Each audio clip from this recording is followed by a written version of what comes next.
Assalamualaikum warahmatullahi wabarakatuh. Selamat pagi, anak didik sekalian.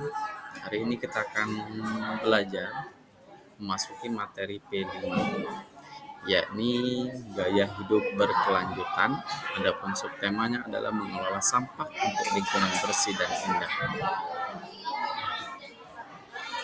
Adapun tujuan pembelajarannya, tujuan pembelajaran pada materi hari ini yakni dimensi beriman dan bertakwa kepada Tuhan Yang Maha Esa, elemen akhlak kepada alam, sub-elemen memahami keterhubungan ekonomi bumi, kemudian akhir fase memahami konsep sebab akibat di antara berbagai ciptaan Tuhan dan mengidentifikasi berbagai sebab yang mempunyai dampak baik atau buruk langsung maupun tidak langsung terhadap alam semesta.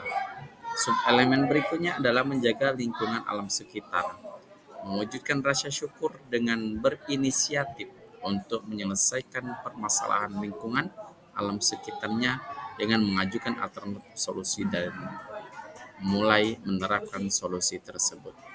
Kemudian dimensi gotong royong, elemennya kolaborasi, sub-elemen adalah kerjasama. Menyelaraskan tindakan sendiri dengan tindakan orang lain untuk melaksanakan kegiatan dan mempercayai tujuan kelompok di lingkungan sekitar, serta memberi semangat kepada orang lain untuk bekerja efektif dan mencapai tujuan bersama. Sub-elemen komunikasi untuk mencapai tujuan bersama, memahami informasi, gagasan, emosi, keterampilan, kemudian dan keprihatinan yang diungkapkan oleh orang lain, menggunakan berbagai simbol dan media secara efektif, serta memanfaatkan untuk meningkatkan kualitas hubungan interpersonal guna mencapai tujuan bersama. Kemudian dimensi bernalar kritis, memperoleh dan memproses informasi dan gagasan, mengajukan pertanyaan untuk klarifikasi dan interpretasi informasi, serta mencari tahu penyebab dan konsekuensi dari informasi tersebut. Kemudian refleksi, pemikiran dan proses berpikir, merefleksi dan mengevaluasi pemikiran sendiri, menjelaskan asumsi yang digunakan, menyadari kecenderungan dan konsekuensi pada pemikirannya, serta berusaha mempertimbangkan perspektif yang berbeda. Itulah tujuan pembelajaran pada materi P5 dengan tema gaya hidup berkelanjutan. Selanjutnya adalah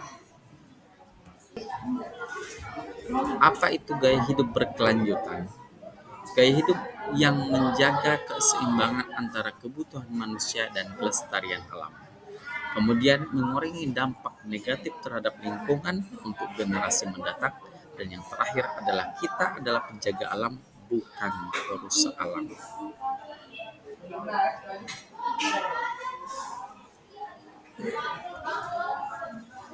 Dampak sampah terhadap lingkungan, yang pertama adalah pencemaran tanah. Sampah plastik menyebabkan tanah tidak subur.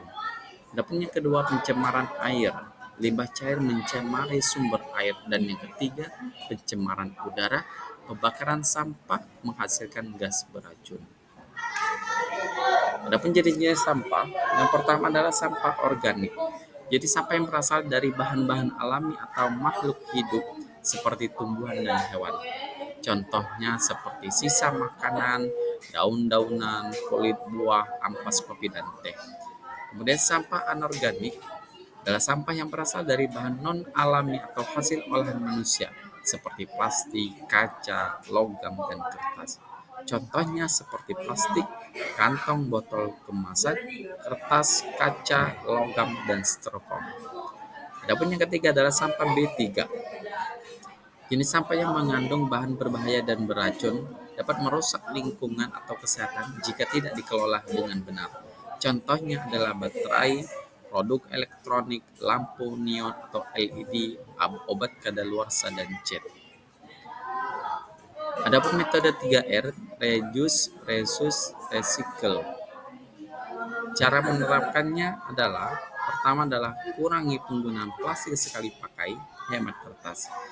Kemudian gunakan kembali kantong dan wadah, modifikasi barang bekas, donasi barang yang tidak terpakai.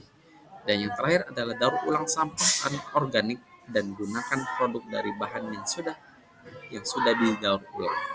Contohnya adalah membawa botol minuman sendiri, mendaur ulang plastik menjadi pot bunga. Daur ulang dan pengelolaan sampah anorganik. Pertama adalah pemilihan sampah. Biasakan memisahkan sampah anorganik seperti plastik, kertas, dan logam di rumah. Penggunaan ulang. Gunakan kembali barang-barang seperti kantong plastik, botol kaca, atau kardus sebelum dibuang. Yang ketiga adalah mengurangi penggunaan barang sekali pakai. Kurangi penggunaan produk berbahan plastik atau kertas sekali pakai. Ada pengelolaan sampah organik. Pertama seperti pupuk kompos. Kemudian yang kedua adalah pakan ternak dan yang ketiga adalah biogas. Adapun studi kasus kota-kota yang tidak ada sampahnya yakni seperti kota Surabaya. Sampah plastik ditukar dengan tiket untuk naik bus. Kemudian adalah Kampung Proklim Yogyakarta, yakni sampah organik diolah menjadi kompos. Adapun hubungan dengan agama, mengelola sampah dalam perspektif Islam. Cara menerapkan adalah kebersihan adalah bagian dari iman. Al-Quran mendorong manusia untuk tidak berlebihan, dan menjaga alam adalah amanah dari Allah Subhanahu wa Ta'ala. Dalam Al-Quran, Allah Subhanahu wa Ta'ala berfirman, "Wala tufsidu fil ardh ba'da islahiha." Dan janganlah kamu berbuat kerusakan di muka bumi setelah diciptakan dengan baik. Demikian yang dapat Bapak sampaikan, semoga bermanfaat dan Bapak akhiri. Assalamualaikum warahmatullahi wabarakatuh.